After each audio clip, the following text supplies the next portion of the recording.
बातें करते हम खेतों की और उसके रखवाली की, बाग बगीचा फल फूलों और फसलों की हरियाली की। हम बीजों की बातें करते उत्तम जल संसाधन की, हम तकनीकी बातें करते फसलों के उत्पादन की। हर किसान का सपना सच हो जीवन सुखद बनाने को, गाँव-गाँव के हर आंगन का प्यारा सा ये दर्शन। कृषि दर्शन, कृषि दर्शन, कृषि दर्शन, कृषि दर्शन, कृषि दर्शन, कृषि दर्शन, कृषि दर्शन, कृषि दर्शन। खेतों की रखवाली करता कहलाता वो अन्न का दाता, धूप छांव हो या हो बारिश इसको कोई रोक न पाता। नमस्कार, कार्यक्रम कृषि दर्शन में सभी किसान भाई बहनों का स्वागत है। किसान भाइयों, आज हम आपको बताएंगे वर्मी कंपोस्ट बनाने की विधि और उसके उपयोग के बारे में, साथ ही साथ मसाले की व्यावसायिक खेती कैसे करें और इससे लाभ कैसे कमाएं, इसके बारे में जानकारी देंगे। लेकिन सबसे पहले महत्वपूर्ण जानकारी यानी कि समाचार। नमस्कार, कृषि समाचार में आपका स्वागत है। मैं हूं अंशुषी खलकड़ा। आइए देखते हैं आज कृषि समाचार में क्या है खास। रांची के किसान बागवानी अवयवों की स्थापना के लिए ले सकते हैं राष्ट्रीय बागवानी मिशन योजना से लाभ। सब्जी फसलों का बिचड़ा तैयार करने के लिए करें पोट्रे का उपयोग। आलू के बेहतर उत्पादन के लिए लगाएं उन्नत प्रभेद कुफरी ज्योति। अब समाचार विस्तार से। रांची के किसान राष्ट्रीय बागवानी मिशन योजना के तहत बागवानी खेती के लिए विभिन्न उपयोगी अवयवों की स्थापना का लाभ ले सकते हैं। इसमें विभिन्न फल, फूल, सब्जी फसलों की खेती, प्लास्टिक मल्चिंग, संरक्षित संरचना सहित कई सुविधाओं का लाभ ले सकते हैं। सभी अवयवों के लिए अलग अलग अनुदान की सुविधा उपलब्ध है। इस योजना से लाभ लेने के लिए जिला उद्यान पदाधिकारी कार्यालय रांची में 5 नवंबर तक आवेदन दे सकते हैं। कृषि विज्ञान केंद्र गुमला के मार्गदर्शन में कई गांवों में सरगुजा और संतरे की खेती की जा रही है। साथ ही पशुओं का टीकाकरण भी किया जा रहा है। इससे किसान तिलहन, बागवानी और पशुपालन तीनों क्षेत्र में बेहतर परिणाम प्राप्त कर रहे हैं। बीते दिनों केवी के गुमला के कृषि विशेषज्ञों ने कई गांवों का दौरा किया और किसानों की कृषि समस्याओं का समाधान किया। किसान भाइयों, आप सब्जियों का बिचड़ा तैयार करना चाहते हैं तो इसे पोट्रे में उगाएं। इससे पौधों में मिट्टी जनित रोग नहीं लगते हैं, साथ ही जड़ों का बेहतर विकास होता है और पोट्रे को धूप, छांव, बारिश को देखते हुए अपनी इच्छा अनुसार कहीं भी हटाकर रख सकते हैं। किसान भाइयों, सब्जी फसलों का बिचड़ा तैयार करना चाहते हैं तो बीजों को सीधे खेत में न रोपकर यदि पोट्रे में बोते हैं तो खतरा कम और लाभ ज़्यादा होगा। पोट्रे में मिट्टी का उपयोग ना होकर कोकोपिट और कंपोस्ट का उपयोग होता है। इससे मिट्टी से होने वाले फफूंद जनित रोग लगने का खतरा नहीं रहता है। किसान भाइयों, पोट्रे तकनीक जो है वो नर्सरी उत्पादन के लिए एक उन्नत तकनीक है। उसमें सबसे अच्छी बात क्या होती है कि जो हमारी सामान्य या प्रचलित विधि होती है क्यारी विधि, उसमें मृदा जनित फफूंद के द्वारा फैलने वाली बीमारियां, जिसमें आर्द्र गलन मुख्य रूप से है, वो बहुत ज़्यादा प्रकोप उसका देखा जाता है। लेकिन जो पोट्रे तकनीक होती है उसमें हम वर्मी कंपोस्ट और कोकोपिट का प्रयोग कर सकते हैं। इसके अलावा मृदा का प्रयोग इसमें मतलब बिल्कुल नहीं होता है। इससे जो मिट्टी से फैलने वाली बीमारियां होती हैं वो नहीं लगती हैं। इसमें जड़ों का विकास अच्छा होता है, तो इसलिए पौधे भी शीघ्र स्थापित हो जाते हैं प्रतिरोपण के बाद। और इसमें चूँकि ये इसको हम कहीं भी ले जा सकते हैं, तो इसमें संरक्षित संरचना के अंतर्गत भी हम इसका उत्पादन, नर्सरी उत्पादन कर सकते हैं। और इसमें जो बाहरी वातावरण है उसमें मौसम खराब होने पे भी इसका कोई दुष्प्रभाव नहीं पड़ता है। किसान भाई, आप आलू की खेती करना चाहते हैं तो जल्द से जल्द बुआई का काम पूरा कर ले। आलू के कई ऐसे प्रभेद हैं जिनका उपज के मामले में झारखंड में बेहतर प्रदर्शन रहा है। आइए जानते हैं झारखंड के अनुकूल आलू के उन्नत प्रभेद के बारे में। किसान भाइयों, जिन लोग आलू की खेती करना चाहते हैं वो अगेती किस्म के रूप में कुफरी पुखराज और अशोका या कुफरी लौकार, कुफरी सूर्या, कुफरी चंद्रमुखी का इस्तेमाल करें। जो मध्यम अवधि की किस्में हैं जो 110 दिनों में तैयार होती हैं, उसके लिए किसान भाई आप कुफरी ज्योति का इस्तेमाल कर सकते हैं। कुफरी बादशाह या कुफरी बहार का भी इस्तेमाल कर सकते हैं। ये सफ़ेद आलू की किस्में हैं। लाल आलू अगर लगाना चाहते हैं तो लाल आलू में कुफरी कंचन, कुफरी लालिमा, कुफरी ललित, इनका आप उपयोग कर सकते हैं। और पछेती किस्मों में लाल कंद में कुफरी जो सिंदूरी है उसका आप चयन कर सकते हैं। साथ ही राजेंद्र आलू 1 है, उसका भी आप चयन कर सकते हैं। राज्य के किसान मकई के भुट्टे से दाना छुड़ाने के लिए कृषि उपकरण ट्यूबलर हैंडमेड शेलर का इस्तेमाल कर सकते हैं। इसकी कार्य क्षमता 1 क्विंटल प्रतिदिन है। आज हम जानेंगे गोभी फसल में रासायनिक दवा के बिना कैसे कीट नियंत्रण करें। फूल गोभी फसल में अन्य शत्रु कीटों सहित हीरा पृष्ठक कीट के नियंत्रण के लिए ट्राइकोडर्मा का उपयोग करें। इसके लिए 50 से 75 हजार अंडा परजीवी ट्राइकोडर्मा प्रति हेक्टेयर की दर से खेत में डालें। एक सप्ताह के अंतराल पर 3 से 4 बार ये उपचार करें। और अब एक नज़र राज्य के 5 प्रमुख शहरों के मौसम के मिजाज पर। आज राज्य के 5 प्रमुख नगरों के अधिकतम और न्यूनतम तापमान कुछ इस प्रकार दर्ज किए गए। रांची का अधिकतम तापमान 25 डिग्री सेल्सियस और न्यूनतम 15 डिग्री सेल्सियस। जमशेदपुर का अधिकतम तापमान 28 डिग्री सेल्सियस और न्यूनतम 18 डिग्री सेल्सियस। मेदिनीनगर का अधिकतम तापमान 30 डिग्री सेल्सियस और न्यूनतम 16 डिग्री सेल्सियस। देवघर का अधिकतम तापमान 26 डिग्री सेल्सियस और न्यूनतम 15 डिग्री सेल्सियस। वहीं धनबाद का अधिकतम तापमान 27 डिग्री सेल्सियस और न्यूनतम 16 डिग्री सेल्सियस रहा।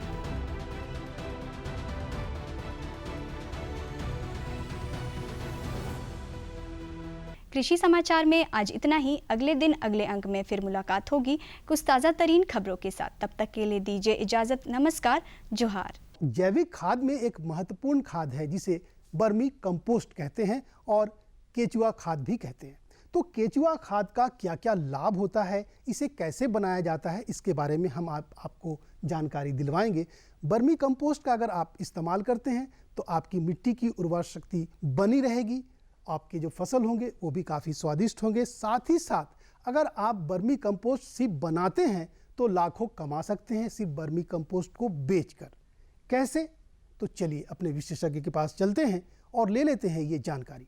किसान भाइयों, आज हम बात करेंगे बर्मी कंपोस्ट बनाने की विधि तथा उसके उपयोग के बारे में। और इस विषय पर जानकारी देने के लिए आज हमारे साथ हैं ICAR प्लांट के विशेषज्ञ डॉक्टर SK नाइक कि आज का विषय हमने लिया है बर्मी कंपोस्ट बनाने की विधि।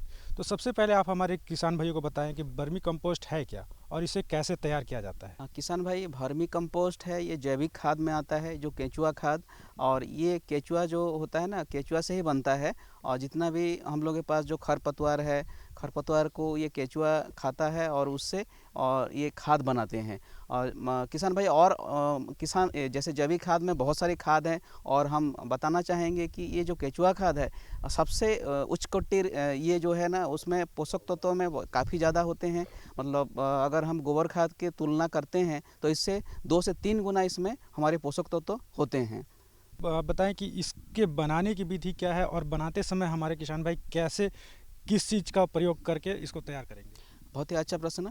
इसको बनाने का जो विधि है, पहले आपको छायादार स्थान आपको देखना होगा। आपके पास अगर पेड़ पौधे हैं, बड़ा पेड़ है तो उसके नीचे आप कर सकते हैं, नहीं तो आप खुद उसमें छाया बना सकते हैं। उसमें जैसे बांस का ये दे के उसके ऊपर करके छायादार बना सकते हैं। उसके बाद आपका जहाँ जो ज़मीन होगा, जिस एरिया में आप करना चाहेंगे, एक तो आप परमानेंट स्ट्रक्चर बना सकते हैं, जो सीमेंट का टांकी जैसा आपको बनाना है। सीमेंट टांकी बना के उसको परमानेंट स्ट्रक्चर कर सकते हैं, या बाज़ार में जो उपलब्ध मिलता है जो हमारे प्लास्टिक भी बेड बोलते हैं, वर्मी कंपोस्ट के स्पेशली उसका बेड मिलता है।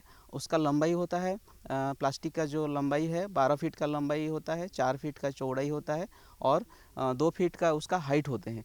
तो उसको वही छायादार स्थान में जहाँ थोड़ा स्लोप देना पड़ेगा, जो ज़मीन में जहाँ आप करना चाहेंगे स्लोपिंग करके फिर इसको जो प्लास्टिक का जो भी बेड होता है उसको वहाँ फिट किया जाता है। और फिट करने के बाद फिर जो स्लोपिंग दिया रहता है, स्लोपिंग के आप देखेंगे जब स्लोप जब देते हैं निचले तरफ उसका एक जालीदार होता है जो भी बेड के नीचे, तो वहाँ चारों तरफ छिद्र होंगे, बीच बीच में छिद्र होते हैं, इसमें वायु चलाचल होते हैं। और नीचे भी उसका एक छिद्र जाली टाइप का होता है। और वहाँ जाली जहाँ भी होता है उसको एक नाला से, छोटा सा एक नाली दे के एक आपका घड़ा रखना पड़ता है, क्योंकि जो पानी हम डालते हैं जब वर्मी कंपोस्ट तैयार होता है वो पानी उसी घड़ा में आके फिर जमा होता है। वो वर्मी वाश तरल जैविक खाद के हिसाब से आप उसको यूज कर सकते हैं।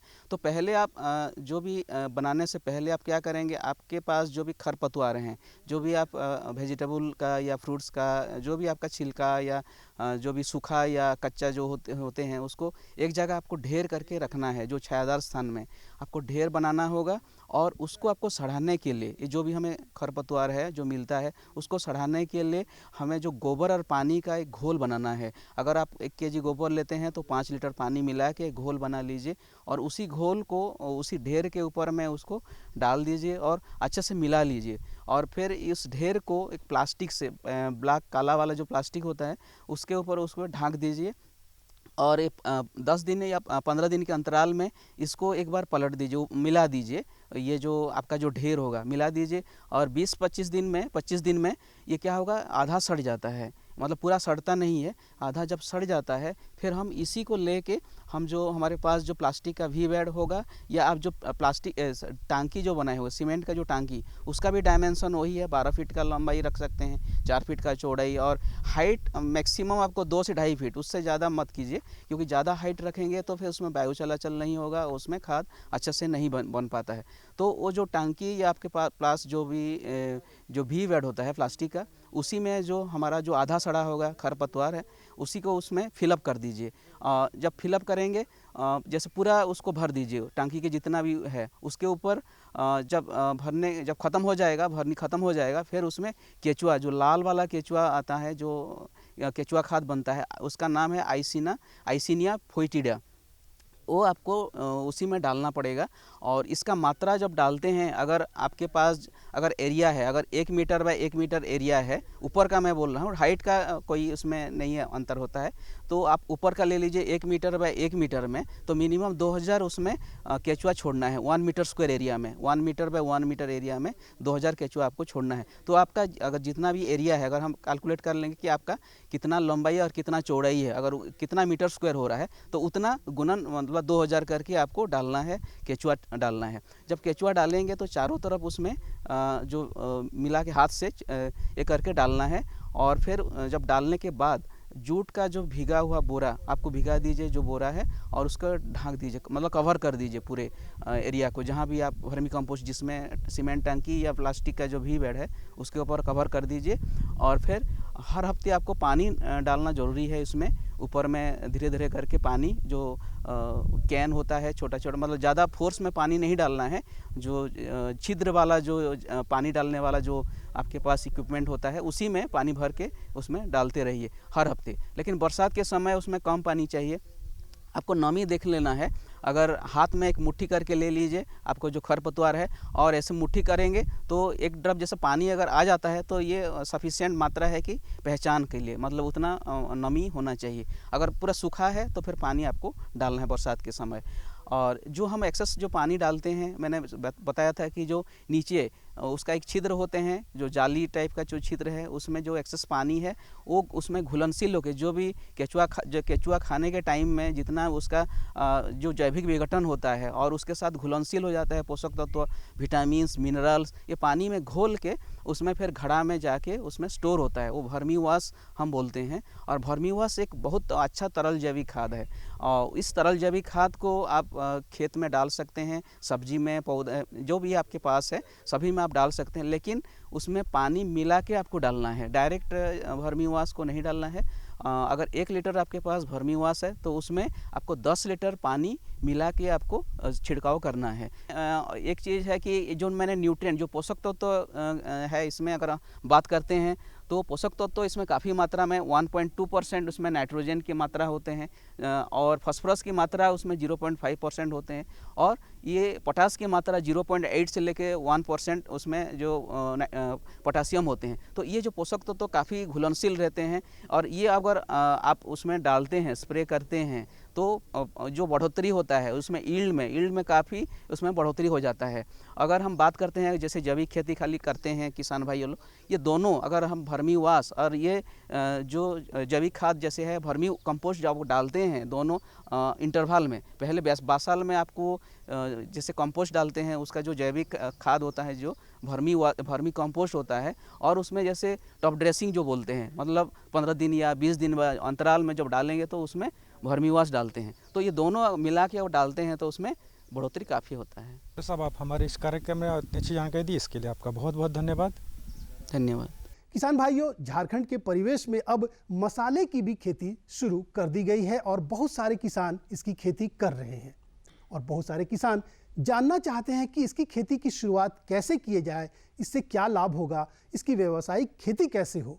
तो इन्हीं सभी जानकारियों को लेकर हमारे विशेषज्ञ मौजूद हैं। चलिए उन्हीं के पास चलते हैं और ले लेते हैं ये महत्वपूर्ण जानकारी। किसान भाइयों, आज हम बात करेंगे मसाले की व्यावसायिक खेती व उसके लाभ के बारे में, और इस विषय पे जानकारी देने के लिए आज हमारे साथ है ICAR प्लांट के विशेषज्ञ डॉक्टर धनंजय कुमार। सब जैसा कि आज का विषय हमने लिया है मसाले की व्यावसायिक खेती, तो सबसे पहले आप हमारे किसान भाइयों को बताएं कि कौन कौन सी मसाले की खेती करें ताकि उनको अधिक से अधिक लाभ मिल सके। किसान भाइयों, मसाले की बहुत सी फसलें हैं, जैसे कि आपको हल्दी हो गया, अदरक हो गया, मिर्च हो गया, धनिया हो गया। इस सब का जो है मुख्य रूप से आप खेती जो है झारखंड के परिवेश में कर सकते हैं। और भी जो फसल है उसका उस तरह से नहीं होता है, लेकिन हल्दी का, अदरक का, मिर्च का और धनिया का, ये 4 फसल जो है उसका आप बहुतायत मात्रा में खेती कर सकते हैं और उसका लाभ ले सकते हैं। तो इन 4 मुख्य फसलों पर ज़्यादा ध्यान देना चाहिए, जिनका कि उत्पादन झारखंड में बहुत ही अच्छा हो रहा है और उससे किसान भाइयों को लाभ भी अच्छा मिल रहा है। जैसे किसान भाई, हम बात करें पहले हल्दी और अदरक की बात करें, तो हल्दी और अदरक का जो है समय जो है आपको मार्च और अप्रैल के महीने से प्रारंभ होता है। आप अगर मार्च अप्रैल के महीने में हल्दी हो या अदरक हो, हल्दी सबसे आसान फसल है। मिर्च में जो है, मिर्च आप हरी मिर्च भी सब्जी में यूज होता है, लाल मिर्च भी सब्जी में यूज होता है, सूखा मिर्च भी आप कर सकते हैं। तो मिर्च के लिए जब हम हरी मिर्च की बात करते हैं तो हरी मिर्च का खेती जो है मार्च अप्रैल के महीने से लाभदायक होता है। लेकिन जो किसान भाई चाहते हैं कि नहीं हम सूखा लाल मिर्च का खेती करें, जिसका कि हम भंडारण करके दूसरे राज्य में, दूसरे ज़िलों में भी भेज सकते हैं। जैसे हरी मिर्च का क्या है कि हरी मिर्च का जब हम बाज़ार में जब दाम गिर जाता है तो उसका तोड़ाई लागत बहुत ज़्यादा आता है, तो किसानों को उसमें मुनाफा नहीं होता है। तो उस समय ध्यान देना है कि हमको उस तरह का फसल का चुनाव करना चाहिए कि जो किसान भाई अगस्त सितंबर के महीने में अगर मिर्च का फसल लगा रहे हैं, या अभी अक्टूबर नवंबर के महीने में मिर्च का फसल लगा रहे हैं, अक्टूबर नवंबर से लेकर के आप जनवरी तक जो भी फसल लगा सकते हैं, तो उसमें दोनों तरह का आप मिर्च कर सकते हैं। एक तो हरी मिर्च, अगर आपका बाज़ार में दाम कम हो गया है तो आप उसको लाल कर लें, लाल को तुड़ाई करके फिर उसको सुखा करके, और सुखा करके आप 2 तरह से आप पाउडर बना के भी बेच सकते हैं और ऐसे ही भी सूखा मिर्च को बेच सकते हैं। तो इस तरह से जो है मिर्च में ज़्यादा आपको फ़ायदा है।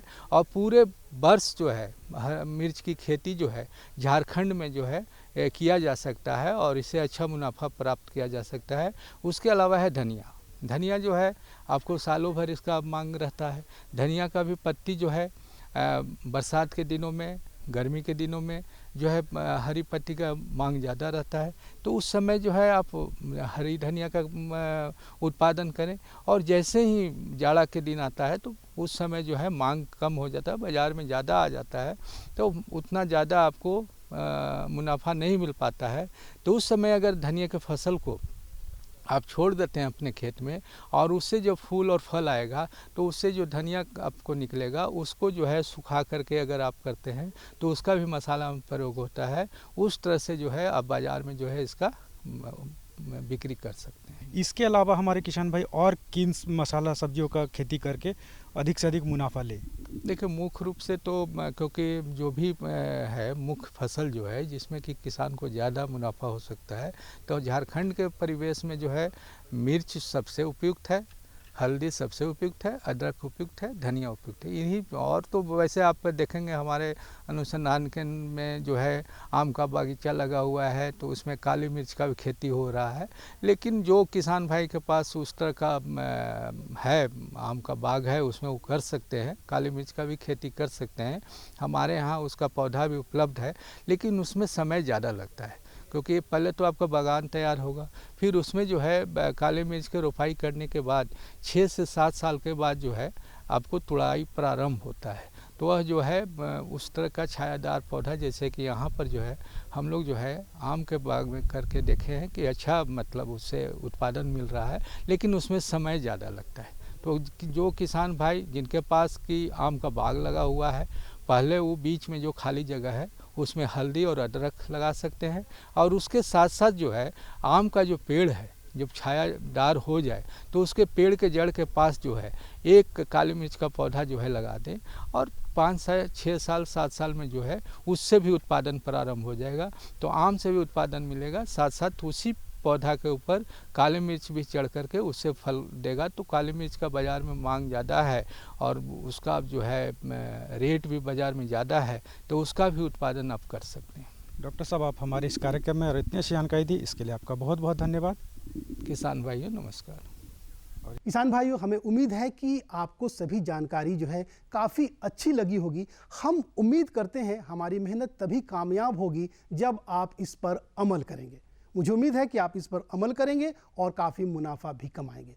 फिलहाल आज के लिए इतना ही, हमें दीजिए इजाज़त। लेकिन जाने से पहले आप हमारा पता लिख डालिए। अगर आपके पास कोई समस्या है जिसका समाधान चाहते हैं तो हमें लिख डालिए। हमारा पता है कार्यक्रम कृषि दर्शन, कृषि प्रकोष्ठ द्वारा केंद्र निदेशक, दूरदर्शन केंद्र, रातू रोड, रांची। पिन संख्या 834001। तो हमें रहेगा बेसब्री से आपके खतों का इंतज़ार, और तब तक के लिए दीजिए इजाज़त। नमस्कार।